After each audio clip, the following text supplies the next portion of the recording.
A.J. Kierstead is with us in studio. We've been talking a lot about the presidential campaign, but let's take a look at some of the local things that happened this week in the primary results. Our gubernatorial matchup will be Kelly Ayotte, which many people kind of expected she would be representing the Republicans. She defeated Chuck Morse in the primary on Tuesday. And Joyce Craig came out on top in the Democratic primary. What was your take? The Democratic side is the interesting one, in my opinion. Yeah. I voted in the Republican primary. We'll talk about that in a minute. But it was fascinating to see that back and forth because these are two candidates that had serious flaws that were a danger to their candidacy. Starting with Warmington, I mean, she's a pharma executive. I mean, this is the big deal that the Dems have been harping on at the state level is the opioid crisis and big pharma problems and all that. She was one executive for them with a pretty standard Democrat background on when it comes to policy issues and stuff. So there's nothing too surprising on there. She's very much a politician. I mean, ultimately, I had her on the early days in the New England Take a couple years ago. I had her on my show to talk about it, and she's one to go pretty quickly into standard talking points for the party, which is frustrating when you're trying to have an honest conversation with someone. Craig, I mean, the fact that she was able to win with a track record of Manchester, New Hampshire, and homelessness and drug crisis down there, the police issues and everything that they've experienced with a town that's now run by a Republican, I mean, wow. I mean, that's fascinating, and I don't think it's going to pay off in the general, but it's fascinating when you look at a primary perspective. And the ironic thing is that Kelly Ayotte held her victory celebration in downtown Manchester, and that was quickly pointed out by Joyce Craig. That's priceless. I openly supported Morse for the Republican ticket. I was actually when he signed up for the primary. I was over at the Secretary of State's office for that and got to ask him a question or two during that, which was super fun. But he's very much a very standard Republican. He's very supported by a lot of the more libertarian leaning people in the state, me included. But it's been known for a while that he wasn't probably going to get the votes that were needed, even though he had very good grassroots campaign. I don't feel like grassroots means as much on the Republican side, unfortunately, and hopefully that gets fixed someday. But it was obvious Ayotte was going to get it with the Sununu endorsement and her just being big time backed by the Republican Party, and it was her time for it. And she's going to wipe the floor with Craig. I would think so, but, this is a blue state, and stranger things have happened. The blue state with the feds. So this is something that's been brought up a bunch, and this is something that's, I think I finally had an epiphany on where there's a lot of back and forth when it comes to state level races, because those are the ones we honestly care about as Granite Staters, I feel like, where it was like, I care about what the governor's going to do. We elect, the royal we, not me, but the royal we select Democrats for federal office because they want them to go get our damn tax dollars back, I feel like. Like, it feels like we're sending, a lot of people want to send the Dems out there so we can get our services and programs and everything we want. And it doesn't come down to, like, honest ethics when it comes to how the federal government should operate. It's just keep our programs coming that we need, even though we don't necessarily agree with your platform. Yeah. So it is odd how things, we have had a Republican governor now for the last 4 terms in the state of New Hampshire, and a Republican dominated House and Senate. But you're right, on the national level, it's all Democrat. Yeah. And our Republican governor, Sununu, is someone who's very of the middle for the most part. Both sides of the aisle love to trash talk him, and meanwhile he's gotten so much done because he's a more traditional political candidate of the state that can work across the aisle, find that compromise. This is one thing where I think Ayotte is really going to be able to pay off in the same way, because she very much is of that same mindset, which I think plays better at the state level with the governor than necessarily for Congress or Senate. We don't want a kind of squishy person to be going over to DC. We want them to have some form of standards that they're going to follow. When it comes to the governor, this is mainly a PR kind of job 90% of the time, and the other 10% is making sure that the parties are playing nice. So, like, they're seen as a leader for everyone, not just their party. Yeah, absolutely so. So as we sit here in the 2nd congressional district, fascinating, right? Yeah, the winner of the Democratic primary, Maggie Goodlander, reportedly, and I can't verify this one way or the other, but reportedly hasn't lived on a full-time basis in this state for quite some time. I mean, it's obvious she hasn't. She's been an antitrust attorney with the Department of Justice for many years. I've encountered Goodlander for many years through my work at the university previously. She was an adjunct at the law school. Through my job, I talked with her a bunch of times. I mean, she's a super nice person. She's very smart. She's an antitrust attorney with the Department of Justice. Like, she's a very smart person, just cutthroat when it comes down to it, as all these lawyers are. But ethically, I hate the basis of her coming here and running like this. She should have been back in the state for a term or two before running, in my opinion. Set up a practice or something of that nature. And instead, she jumped in with all that national money to just scoop up this from Van Ostern, who is a man of the state. Like, this is someone I don't agree with on almost anything, but he's at least from here. And I hate the ethics of that side, but I mean, ultimately, when it comes down to it, I think she's going to be an advocate for the Democrats of the state. Hopefully, she meets in the middle on some stuff. I mean, she's got that lawyer background. I'm hoping that means compromise and good laws being created with her representing. But it's super unfortunate that someone that has not been here for a long time came in at the last minute, essentially, to just scoop it up. And you see those signs all over the state. Yeah. I mean, they put serious money into those. And someone pointed out to me, it's the same font as Planned Parenthood. Do you notice that? I honestly didn't Different until colors. You pointed it out. Exactly. I didn't know. Yeah. Someone pointed that out a week ago to me, and I'm like, oh my God. Yeah. So there's big PR money put behind this person, and she's going to be able to play the game well, I think. Hopefully it pays off. I mean, this is most likely going to go to the Democrat, so it's good we have that. It'd be good to maybe in the last segment talk about the Republicans. That's a totally different ball game, but it's she's going to be able to play the game for sure. And that was her big issue, abortion. Yeah, that's exactly. She ran solely on that, and there's a lot of misinformation when it comes to how medical abortions happen. So there's all sorts of weird stuff. Like, no matter what, it's hard. It's not something that happens instantaneously. If you're having a medical abortion, it takes time. So we hear all these horror stories where, guess what? If you hear the horror stories about the ones that go according to plan, they're messy and time-consuming, and it's one of those things that it's the icky that kind of stops that from having productive conversation. Yeah. So, but she prevailed, and prevailed by a lot over Colin Van Ostern. So, obviously that money paid off, the advertising paid off, and she will be the Democratic nominee. We'll talk about the Republican nominee in the 2nd Congressional District when we return. Cail and Company Live with A.J. Kierstead today on WKXL and HTalkRadio.com. We are presented by Northeast Delta Dental. So A.J. Kierstead is here. Long-time voice here at WKXL. Has done a lot for the station over the years. And we're talking about the 2nd Congressional District.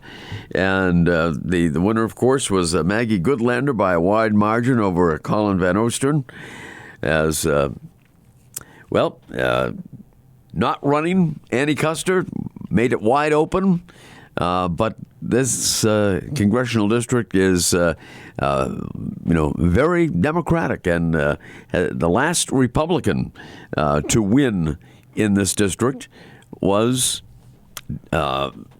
Charlie Bass. Charlie Bass was the last Republican to occupy the 2nd Congressional District seat in Washington. So Lily Tang Williams is the Republican candidate going up against Maggie Goodlander. What can you tell us, AJ, about Lily Tang Williams? She's very much, I think she's oriented extremely libertarian. I don't know if she's run on the libertarian ticket for anything in the past or not, but she's 100% pro-gun, anti-communist. Like that's what she harps on. She's done tons of interviews. She's done the podcast circuit. She's kind of an interesting story where she's a Chinese immigrant who speaks out openly against the tyrannical government that they have over there. She just harps on that big time. Like that's her big deal. And guns and less government basically are all she cares about. For me personally, I'm like 10 out of 10. I love that. Yeah. But when it comes down to kind of an office, that's hard. And it's shocking to see so she received 21,995 votes in the Republican primary. That's a lot of votes. And this is against Vikram Mancharamani, who got 16,564. So it's a decent gap there. And Vikram is very much a kind of a wishy-washy Republican. He's done a lot of interviews. He's done a handful of interviews, and he doesn't really have a solid handle on where he stands on the issues, which I think definitely hurt him, especially with more of the libertarian crowd. Mm-hmm. As someone I know is very concerned about where he is on guns, because he's very sketchy when it comes to a lot of that, and he received a bunch of headlines with some interviews he did around that issue, which is a big sticking point for Republicans in the state. We want to keep it where it is, and Sununu's been a big advocate for very free open gun rights here in the state. But Tang Williams, I mean, she's very much that single issue. I think she's going to have a heck of a time against this very mainstream Democrat candidate with lots of funding behind her. Yeah. I don't know if she's necessarily great at fundraising. I've seen some signs around. She's mainly done the organic online podcasting and things like that. It was very successful for her from the grassroots perspective. So it'll be Lily Tang Williams, who fled communist China, a libertarian leading Republican, taking on Maggie Goodlander. So I think we know the odds are stacked, I think, in the favor of Maggie Goodlander, but we'll find out. And in District 1, Chris Pappas will be going for a fourth term in Congress. I remember him when he was at Central High School. But he's been in Congress now for quite some time, and he will be taking on Russell Prescott from the Seacoast. And he won 26% of the Republican vote. Holly Novoletsky, she won 24% of the Republican vote in District 1, and Joe Kelly Lavasser won 23% of the Republican vote in the primary. So the Republican primary was hotly contested, but I think when it comes down to it, that is also a Democratic district, and you have to think that Congressman Pappas is going to prevail again. I mean, you got 54,000 votes on the Democratic 95%, ticket. I think. That's crazy. I mean, and you look at the Republican ticket, there was Prescott got 17, Novoletsky 15, Lavasser 15. Like that's a huge gap in popularity. And Pappas in general, like, people just like him. Like he's a native of Manchester, right? They love his chicken tenders. Love his tendies. Yep. But he works with people on both sides also in New Hampshire. He seems to. Yeah. He's had no problem working with the governor and the various commissioners under him. He's open to conversation. He doesn't close off. I feel like he does some interviews, unlike Custer necessarily when it came to a lot of stuff. It's obvious it's going to go to him, but it's interesting seeing. It's great seeing a lot of Republicans running and them getting a decent amount of votes. I mean, that's close. I mean, that's within 2,000 votes there between the first and third person running on the Republican ticket. Yeah. It's great to see. I mean, there's motivation there, and hopefully The big deal with these candidates that you know are never going to make it is you hope they're going to push the narrative in a certain direction. Like the same with the governor's ticket. With Chuck Morse being there and harping so hard on traditional conservative values, I'm hoping that means the New Hampshire GOP is going to be driven more in that direction, because he did get a decent number of votes. And you look at the people like Lily Tang Williams, who got a lot of votes for the congressional district. Hopefully that carries over to the state house. Hopefully that eventually carries over to the federal offices. But it's great to see that these sort of candidates are mattering to voters. I mean, that's a decent number of people showing up for a New Hampshire primary without a president on the ticket. Like, it's great to see from a grassroots perspective. And so much of it, too. I mean, I would venture to say, AJ, that most people don't really look at a candidate's platform. No. I say most people. So the whole the Harris campaign is a vibes campaign. It's entirely about that. When you look at Trump, it's very much about screw the traditional parties more than anything else, and straight up populism. It's all about the vibes and the person that pops you. Like Goodlander coming in with her message as strongly as she did and getting straight to the point, saying, hey, I'm here for you guys, and we're going to make sure Roe gets enshrined in law, and we're going to do all these different things. Get straight to the point.